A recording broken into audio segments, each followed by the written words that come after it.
Hey everyone, how you doing? Welcome to the channel. It's pretty dark and dreary and miserable here today, which must mean February is just around the corner and it's time to check out what I'm going to be reading.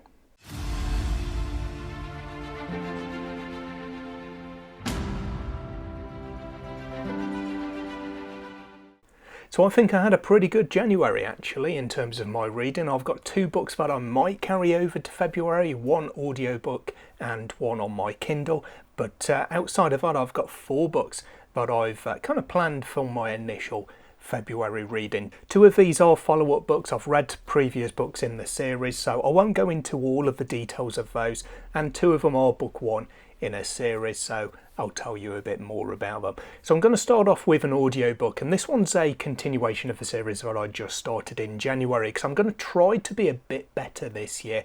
If I read an opening book in a series, the next book is available and I really enjoyed it and I want to continue, I'm going to try and move straight on maybe the following month rather than leave it several months before I pick up the series again. So that means that I'm going to check out Crown of Stars Book 2, which is Prince of Dogs by Kate Elliott.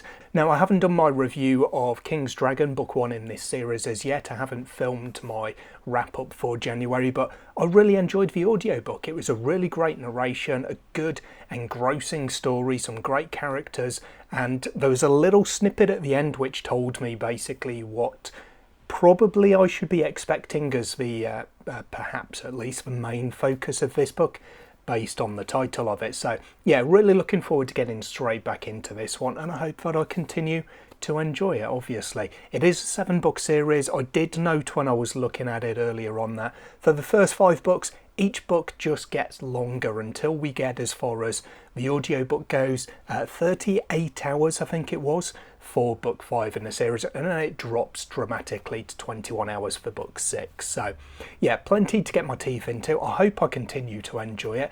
We'll find out how book 2 is going to go very shortly.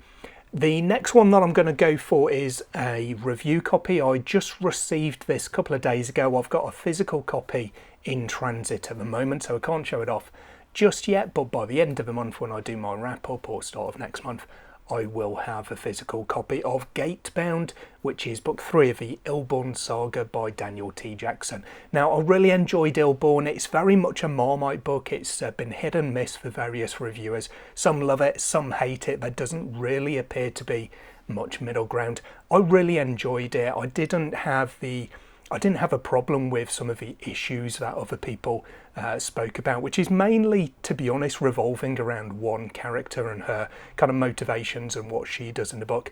I'm not too bothered about that. I was just enjoying my reading. Book 2, which was Age You All Sin, I really enjoyed. I read it, I think it was just at the start of 2023, and it appeared in my top 10 of the year. I read it in January and it stayed there all the way through as one of my favourite books of the year. So yeah, really up to the pace towards the end of that one, and I just flew through the last, I can't remember how much, 25% maybe of Age You All Sin. So I'm hoping for something similar with Gatebound, and that I'm really going to enjoy it and be able to fly through it because I'll just be so sucked into the story. So then I'm going to pick a couple of books off my 2025 reading plan, and I went for a sci-fi because all my other books so far for February were fantasy. So I've gone with Ancient as the Stars, book 1 of Broken Union, I think it is, by Maya Darjani. I've been looking forward to reading this one for quite a while, and I'm hoping obviously that I'm going to enjoy it. It is slightly, it's not the best print quality in terms of this paperback, I will be honest with you. So the text is ever so slightly kind of blurry looking, which I did mean to contact the author about and see if she's aware of it, but maybe this will serve as my reminder to do so. So we've got Captain Karenna Yilmaz of the Earth Union Fleet has it all. Adoring husband? Check. The enduring loyalty of her crew? Check. Transformation into a beautiful, ageless immortal? Check, check, check. But when a dimensional rift brings her low-down, dust-sniffing, no-good younger self hurtling into the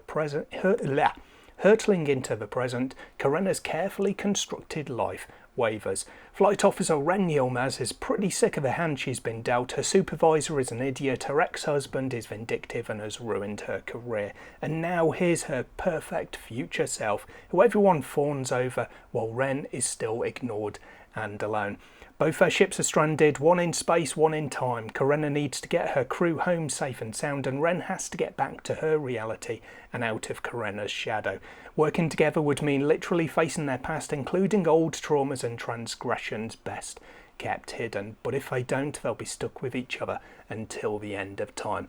Now, part of this came across in the pitch in my indie author showcase that the author did, but part of it from the chapter titles. I think this one's going to be quite a good read in terms of the humour that I'm going to be expecting.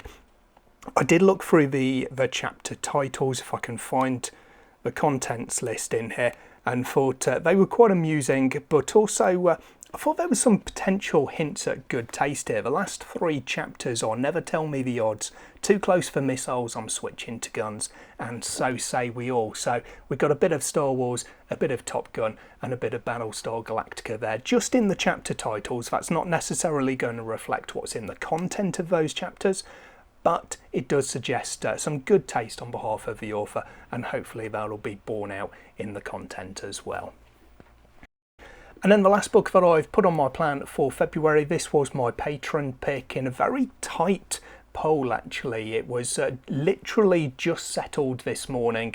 Someone voted and cast the deciding vote essentially overnight and chose that I would be reading No Land for Heroes by Cal Black. This one's book 1 of Legends and Legacies. So this is part of my out of my comfort zone category that I put on my 2025 reading plan, because it's not the sort of fantasy that I would generally tend to read with guns and with modern technology, or not modern technology, but post-industrial revolution type technology. You can see on the cover there you've got a big old steam train, so not my usual cup of tea.